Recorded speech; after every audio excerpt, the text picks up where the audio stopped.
अस्सलाम वालेकुम students.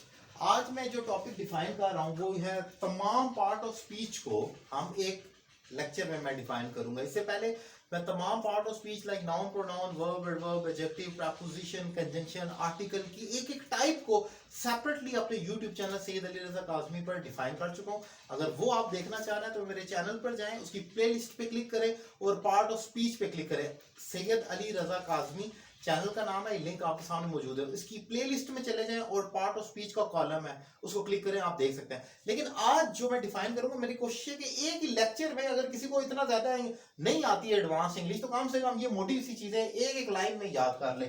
Noun से स्टार्ट करते हैं। Any name of person, place and thing, किसी भी नाम, किसी भी शख्स का या जगह का या चीज का नाम जो होती है, वो या कोई चीज जो होती है उसे नाउन कहा जाता है। जैसे कि Ali, Lahore, chair etcetera. Then pronoun, pronoun वो अल्फाज हैं, these are the word which are used to avoid the repetition of noun and pronoun. ये अपने नाउन या प्रोनाउन की जो रिपीटिशन हो रही है बार बार, जैसे अली मेरा दोस्त है, अली लाहौर में रहता है, अली मेरे घर आता है, तो उसकी जगह मैं कह दूं कि वो मेरे घर आता है, वो मुझे जानता है, मैं उससे मिलता हूं। तो ये जो उस अली के नाम को रिपीट करने के लिए he, she, it, I, we, you, they का जो इस्तेमाल है, इसे प्रोनाउन कहा जाता है। देन वर्ब, वर्ब तो बहुत इंपॉर्टेंट है। इसकी तो क्या बात की जाए, इसकी जो टाइप्स हैं वो सबसे ज्यादा इंपॉर्टेंट है। मेरी जो इंग्लिश की बुक है उसमें मैंने कोशिश की है कि वर्ब को ही ज्यादा फोकस करूं। Verb, any action is called a verb, लेकिन ये इतना सादा मामला नहीं है। बहरहाल मेरी डेफिनेशन यही है, हर एक्शन, लड़ना, खाना, पीना, दौड़ना, आना जाना, वो वर्ब है। उसकी टाइप्स में फिर जाएं तो helping verb, auxiliary verb, linking verb, dynamic verb, static verb, and then आप कॉजेटिव वर्ब्स देखते हैं। फिर मेन वर्ब है, फिर उसके अलावा इस किस्म के वर्ब्स की टाइप है और वो बहुत इंपॉर्टेंट है। एक से बढ़कर एक टाइप है जो बहुत इंपॉर्टेंट है। लेकिन चले, अगर आपको इतना डिटेल नहीं पता, इतना तो कम से कम पता हो कि इंग्लिश में कोई इतना ही पूछ ले वर्ब क्या है, तो आप आगे से कहेंगे आई, वी, यू, दे, ये वर्ब नहीं है। सो आपको मालूम होना चाहिए any action is called a verb, हर हरकत एक वर्ब है। देन आगे चलते हैं एडवर्ब। अपने वर्ब के बारे में जो बयान देता है, जो बयान करता है, वही एडवर्ब है। यानी कि अगर मैं कहूं कि ही प्लेज, अगर मैं इतना बोलूं, इधर मैंने एग्जांपल्स लिखे, ही प्लेज वेल, अब वो खेलता है, कैसा खेलता है, बहुत अच्छा। तो प्ले को जो डिफाइन कर रहा है वो ही प्लेज स्लोली, कैसा खेलता है, स्लो खेलता है। एडवर्ब, ये एडवर्ब है। ही रन्स क्विकली, वो भागता है कितना तेज, तो रन का जो जवाब है क्विकली। तो एडवर्ब अपने वर्ब के बारे में मजीद बयान करता है। इसके अलावा एडवर्ब अपने एडजेक्टिव को भी बयान करता है और अनदर एडवर्ब को भी करता है। वो डिटेल है, फिर वो ऑब्वियसली आप मेरे यूट्यूब चैनल पे, मैं इतना डिटेल में भी नहीं जा रहा, मैं सिर्फ मेन पॉइंट्स डिफाइन कर रहा हूं। देन आगे देखते हैं हम, तो ये है एडजेक्टिव। एक जो आगे देखते हैं वो है एक एडजेक्टिव। एडजेक्टिव जो होता है वो अपने नाउन या प्रोनाउन की हालत को बयान करता है, जो कि ही या शी की कोई हालत है। जैसे शी इज ब्रेव, वो ब्रेव है। कौन ब्रेव है? She. This pen is black, black कौन है? ये पेन है। शी इज टॉल, टॉल कौन है? वो शी है। यानी कि कोई नाउन या प्रोनाउन की जो हालत होती है, किसी भी चीज की जो हालत है, वो एडजेक्टिव कहलाती है। जैसे कि हैंडसम, टॉल, गुड वगैरह। सो कंजंक्शन, कंजंक्शन जो होती है, ये वो अल्फाज हैं जो दो फिक्रों को, अल्फाज को, इवन पैराग्राफ को, फ्रेजेस को, क्लॉजेस को जोड़ते हैं।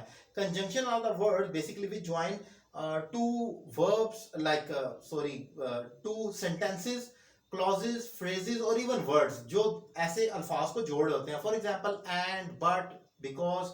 आप एक फिक्रा लिखते हैं, I didn't go to school yesterday but I will go today. अब आप, मैं कल नहीं गया लेकिन, लेकिन क्या कि जो अगला फिक्रा जोड़ रहे हैं, वो लेकिन का जो पॉइंट है ना, एक जो गिलू का काम कर रहा है दो फिक्रों को जोड़ने का, वही आपका कंजंक्शन है। देन आगे चलते हैं इंटरजेक्शंस। इंटरजेक्शंस तो एक छोटी सी चीज है।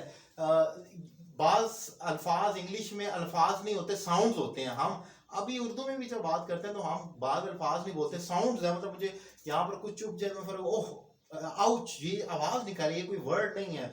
ओह या ग्रेट, या हम खुशी से इजहार करते हैं, या चीखते हैं, या आवाज निकालते हैं। Interjection are the short word which shows any sudden emotion और रिएक्शन। वो आप एकदम से, जैसे हुर्रा, ओह, आउच वगैरह, हेलो, हाय, बाय, ग्रीटिंग्स के साथ भी एक्सक्लेमेशन मार्क के साथ ये अल्फाज आते हैं। ये अल्फाज जो होते हैं इनको इंटरजेक्शंस कहा जाता है।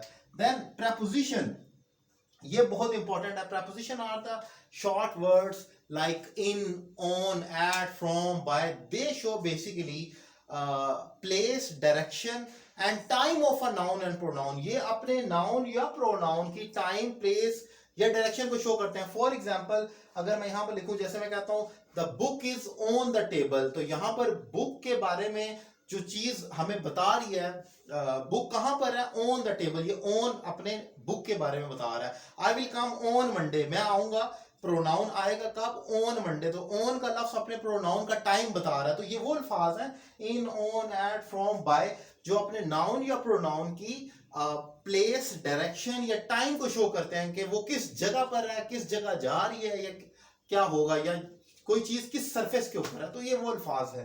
देन आगे आर्टिकल है। आर्टिकल इटसेल्फ एक बड़ा जबरदस्त और इंपॉर्टेंट टॉपिक है। आर्टिकल में तीन हमारे पास आते हैं, ए, एन, दा, और एक तीसरा भी ऐड कर लीजिए, जीरो आर्टिकल।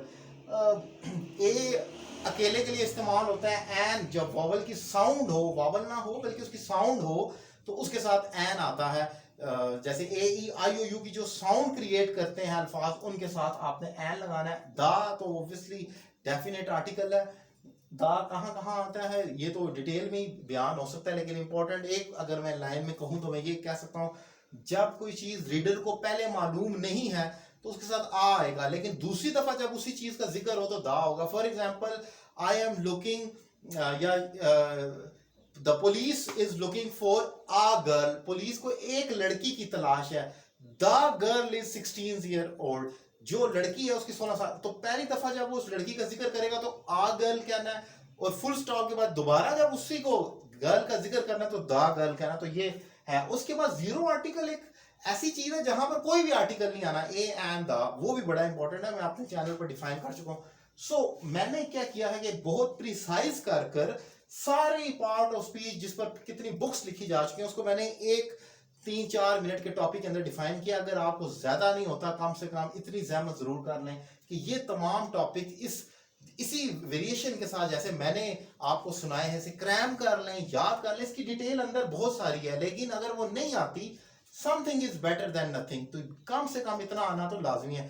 लेक्चर कैसा लगा अपनी राय का इजहार करें कमेंट बॉक्स में। और अगर आप मुझे 1-to-1 online English language course करना चाह रहे हैं पाकिस्तान में या पाकिस्तान से बाहर किसी भी जगह से, एक रीजनेबल फी पे कर आप मुझे ज्वाइन कर सकते हैं और घर बैठे अपनी इंग्लिश में इंप्रूवमेंट ला सकते हैं। और रावलपिंडी इस्लामाबाद के स्टूडेंट, पिंडी में मेरी अकेडमी है, वो ज्वाइन कर सकते हैं और इवनिंग के टाइम में मुझसे क्लास ले सकते हैं live. Thank you very much.